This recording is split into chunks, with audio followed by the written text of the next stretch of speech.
ವೀಕ್ಷಕರಿಗೆಲ್ಲ ನಮಸ್ಕಾರ. Welcome to my YouTube channel. Bigg Boss season ನಂತರ ಮತ್ತೊಂದು ವಿಡಿಯೋಗೆ ಸ್ವಾಗತ. ಇನ್ನು ನಾಮಿನೇಷನ್ ಪ್ರಕ್ರಿಯೆನ ನೀವೆಲ್ಲ ನೋಡೇ ಇದ್ದೀರಾ ಯಾವ ರೀತಿ ಇತ್ತು ಅಂತ. ಇದರಲ್ಲಿ ಉಗ್ರಂ ಮಂಜು ಅವರಿಗೆ ಒಂದು ಅಧಿಕಾರ ಇತ್ತು. ಈ ಅಧಿಕಾರವನ್ನು ಉಗ್ರಂ ಮಂಜು ಅವರು ಸರಿಯಾಗಿ ಬಳಸ್ಕೊಳ್ಳಿಲ್ಲ ಅಂತಲೇ ಹೇಳ್ಬೋದು. ಕೆಲವೊಂದಿಷ್ಟು ಸ್ಪರ್ಧಿಗಳನ್ನ ಟಾರ್ಗೆಟ್ ಮಾಡಿನೇ ನಾಮಿನೇಟ್ ಮಾಡಿದ್ರು ಅಂತಲೇ ಹೇಳ್ಬೋದು. ಅದರಲ್ಲೂ ರಜತ್ ಅವ್ರನ್ನ ಸೇವ್ ಮಾಡ್ತಾನೆ ಇದ್ರು, ಶೋಭಾ ಅವ್ರನ್ನಂತೂ ಟಾರ್ಗೆಟ್ ಮಾಡಿನೇ ನಾಮಿನೇಟ್ ಮಾಡ್ತಾ ಇದ್ರು ಅನ್ನಿಸ್ತಾ ಇತ್ತು. ಇದರ ಬಗ್ಗೆ ನಿಮ್ಮ ಅನಿಸಿಕೆನ ಕಮೆಂಟ್ ಮಾಡಿ. ಈಗಾಗಲೇ ನಾನು ಮುಂಚಿನ ವಿಡಿಯೋದಲ್ಲೇ ನಾನು ನಿಮಗೆ ತಿಳಿಸಿದ್ದೆ ಮೊದಲ ಟಾಸ್ಕ್ ಏನು, ಹಾಗೆ ಮೊದಲ ಟಾಸ್ಕಲ್ಲಿ ಗೆದ್ದಿದ್ದ ತಂಡ ಯಾವುದು ಅಂತಲೂ ಕೂಡ ನಿಮಗೆ ತಿಳಿಸಿದ್ದೆ. ಹಾಗೆಯೇ ಈಗ ಬಿಗ್ ಬಾಸ್ನಲ್ಲಿ ಎರಡನೇ ಟಾಸ್ಕ್ ಶುರುವಾಗಿದೆ ಅಂತಲೇ ಹೇಳ್ಬೋದು. ಇಲ್ಲಿ ರಾಜನ ಆಸ್ಥಾನದಲ್ಲಿ ಯಾರು ಚೆನ್ನಾಗಿ ರಾಜನ ಜೊತೆ ಇರ್ತಾರೋ ಅವರಿಗೆ ಅತಿ ಹೆಚ್ಚು ಪ್ರಾಮುಖ್ಯತೆಯನ್ನು ರಾಜ ಕೊಡಬೇಕಾಗಿರುತ್ತೆ. ಇನ್ನು ಗಾರ್ಡನ್ ಏರಿಯಾದಲ್ಲಿ ಎರಡನೇ ಟಾಸ್ಕ್ನ ಕೂಡ ನಿರ್ಮಿಸಿದ್ದಾರೆ. ಈ ಟಾಸ್ಕ್ನ 2 ಸ್ಪರ್ಧಿಗಳಲ್ಲಿ 5 ಸ್ಪರ್ಧಿಗಳು ಕೂಡ ಭಾಗವಹಿಸಬೇಕಾಗಿರುವಂಥದ್ದು. ಆದರೆ ಈ ಟಾಸ್ಕ್ನಲ್ಲಿ ಯಾವುದೇ ರೀತಿಯ ಕಾಂಪಿಟೇಷನ್ ಇಲ್ಲ.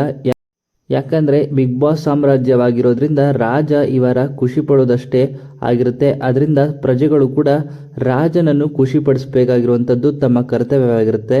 ಅದೇ ರೀತಿ ಈಗ ಎರಡನೇ ಟಾಸ್ಕ್ನ ಇಲ್ಲಿ ಕೊಟ್ಟಿದ್ದಾರೆ.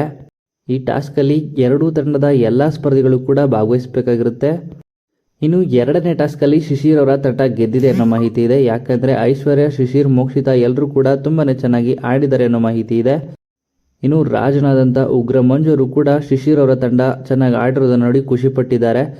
ಇನ್ನು ಎರಡನೇ ಟಾಸ್ಕಲ್ಲಿ ಉಗ್ರಂ ಮಂಜು ಅವರ ಮೆಚ್ಚುಗೆನ ಪಡೆದಂಥ ತಂಡ ಶಿಶಿರ್ ತಂಡವಾಗಿದೆ. ಹಾಗಾಗಿ ಶಿಶಿರ್ ಅವರ ತಂಡ ಎರಡನೇ ಟಾಸ್ಕಲ್ಲಿ ವಿನ್ ಆಗಿದೆ ಅಂತಲೇ ಹೇಳ್ಬೋದು. ಏನು ಟಾಸ್ಕ್ ಅಂತ ಎಪಿಸೋಡ್ ಮೂಲಕನೇ ನೋಡಬೇಕಾಗಿರುವಂಥದ್ದು. ಯಾಕಂದರೆ ಟೆಲಿಕಾಸ್ಟ್ ಆಗೋದು ಗುರುವಾರದ ಎಪಿಸೋಡಲ್ಲಿ ಟೆಲಿಕಾಸ್ಟ್ ಆಗುತ್ತೆ ಅಂತಲೇ ಹೇಳ್ಬೋದು.